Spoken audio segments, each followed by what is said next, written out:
We can now go live to Parliament and find out what's happening there following that meeting between the Finance Minister and the minority group. Wesipaka Wilson is our man there. Parkway, see, let's end.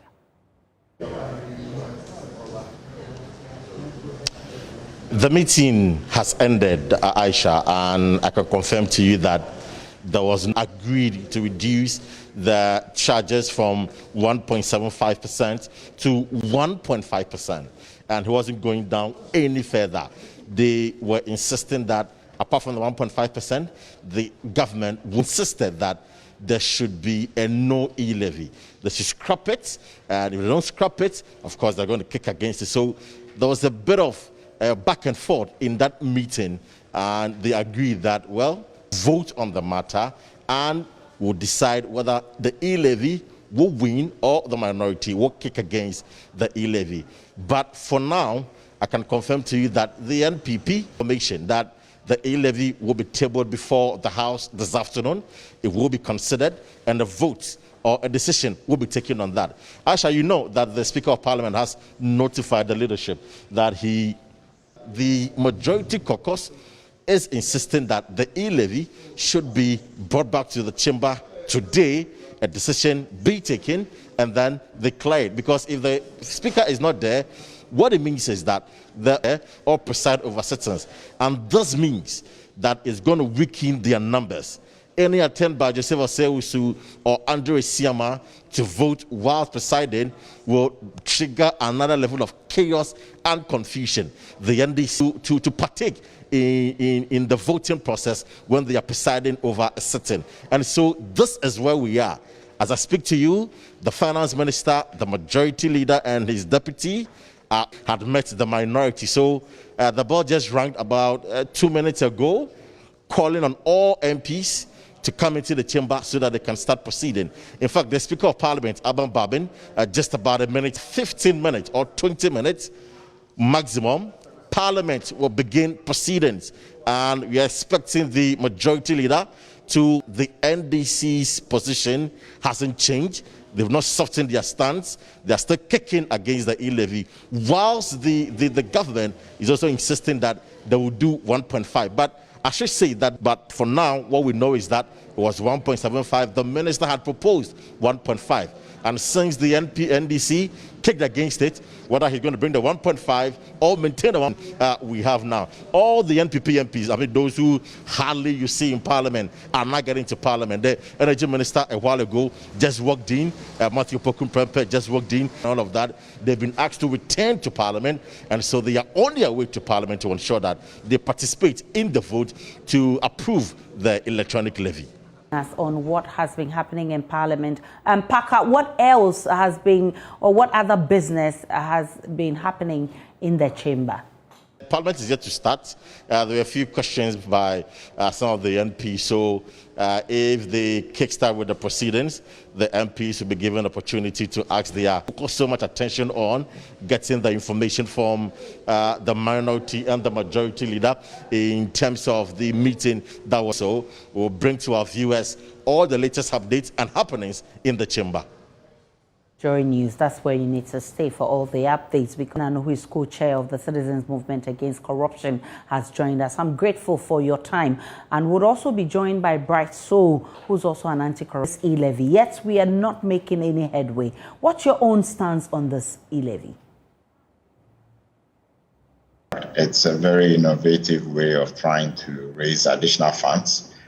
However, in its current state, the issue have not been fully dealt with, and I think that's where the constraints lies, with people not sure that they had a lot more time to iron out the potential double taxation elements, and also to adjust it, start from a lower level, and then. So in terms of the concept, I think it's innovative. In terms of the elements, I think at the moment there's still the risk of double taxation, and there's a risk therefore that people would then stop doing the transfers and start doing physical, handing over of money, etc. But fundamentally, there's been concerns about wastage problems we're having with our economy. Remember, the finance minister says if we don't take care, the economy will collapse. Is there any reason why we should allow this wastage to pass? No, and I think that that's part of the challenge. I spent 2-3 years of my life trying to get a way to show GRA how we could expand the tax net because of work I'd done. Example where when the state created platforms for citizens to participate, to influence decision making, and to own the process so that they could hold the state accountable for resources. All of a sudden, they had 100%, 200% increase in domestic revenue mobilization. So really, the incentive for citizens to pay really is about they assess what government is doing. And if they think that government is wasting resources, it doesn't matter which angle you come from. That's the impact you get when an Auditor General's report shows billions being lost, which ideally would have addressed a bulk of this situation. And when there are cases of graft and government does not seem to be chasing it as seriously. So you're absolutely right. The wastage in the public sector, as reported by the Auditor General, is a serious him. I would call sector by sector the ministers. Pick the Auditor General's report, pick the level of graft for 2021 and tell you that by the end of 2022, I want to see a 50% reduction or you don't have your job. Then you are also empowered to go and call your directors and other agencies and tell them the same thing. We need to cut down this wastage. If we need to have a very targeted approach at dealing with this. And obviously, citizens looking at it may well just say that these people are not serious. If you add the V8 guzzling fuel all over the place, somehow it doesn't fit together.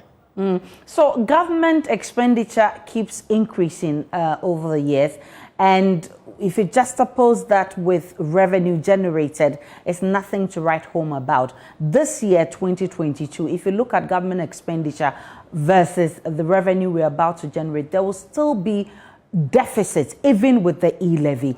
Now, government says it has... But I don't think it's so much about the percentage as much as we need to cut our coat to suit our size. So if we need to cut expenses by 40% so that we're well within what we generate on the income side, that's precisely what we ought to do. And we need to be very intentional about it. And so it's not about 20%. It's about what will it take to investments and to grow our economy. So the 20% is just a figure. Question is, if we still have a gap, what more are we cutting, or how much more are we generating? It has to be one or the other. And until those questions are answered, the 20% will not be satisfactory by itself. Recently, you've been worried about our corruption status on the corruption index. I mean, what do you recommend as a measure to check the wastage in the system? Well, as I said earlier, I would love our president to go sector by sector. To have an Auditor General's report that shows such damning waste and graft, and not hear our Commander-in-Chief take the bull by the horn and address how it should be dealt with, it does not empower citizens to be serious about this issue at all. So it needs to start right at the top with the president taking actions that are bold and that indicates that people will be fired, they will lose their jobs, precedents will be set. That would be the first thing to do, to show by example what it is we intend to do. The other elements that obviously feed into this whole thing of graft, which include the political party financing, and I think that we need a clear-cut law on that. That sets ceilings and that makes us capable of tracking who is paying into the coffers and are they making any demands of the parties, or to make sure the monies they give are not such that they can make any such demands. So that's another area. I also think that the constitutional arrangements where the executive are the ones appointing everybody in the public sector who is in leadership lends itself to, a certain level of exploitation, because then the executive have some kind of influence over you. we need to change those constitutional arrangements to make competency be the key thing, professionalism, and then record of experience, a history of integrity for the appointment of such persons, so that they don't feel beholden to the executive or any other branch of government.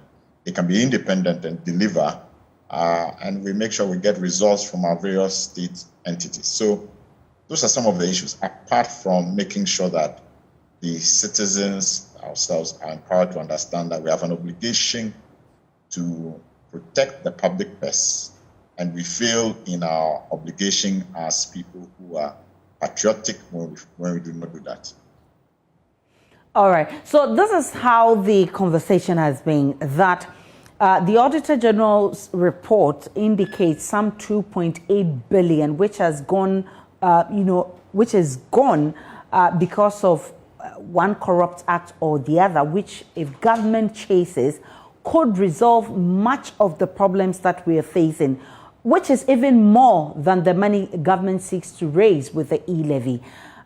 Generally, what's your assessment of our fight against corruption?